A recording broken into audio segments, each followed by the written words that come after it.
who comes to the clinic for evaluation of persistent acne that has not been responding to several prior treatments. She is sexually active and is not using any birth control. Her medical background includes long-standing migraine headaches and early onset lens changes consistent with cataracts. Her family history includes relatives with high cholesterol levels and others with inflammatory bowel disease.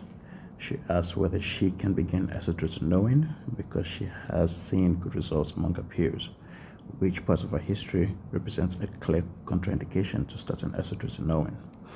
All right, so here we have a young woman, right, who wants to start acetylcholine because of acne.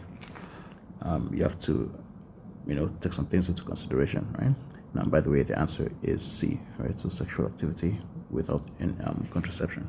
So this is a favorite of your friends at the MBME, as Divine will say, from Divine Interventions. So if you're taking step 2, by the way, check out the Divine Intervention podcast. It's really, really good.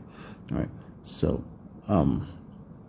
you don't want to give acetylcholine to someone who is pregnant. That's number 1, right? Because it's highly teratogenic, right? So it's teratogenic, right? And before you give acetylcholine, you need to have 2 negative pregnancy tests, right?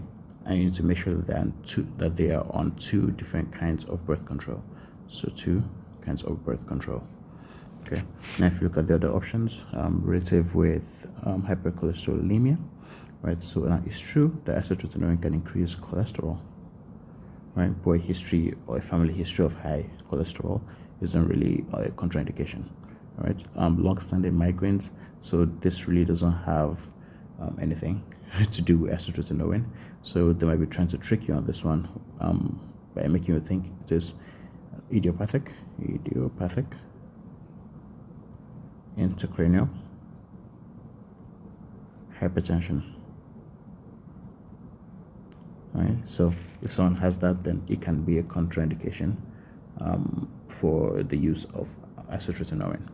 Okay, and then early cataract formation really doesn't have much to do with it, although acetylcholine can actually cause dry eyes, but that is not really high yield for step exams.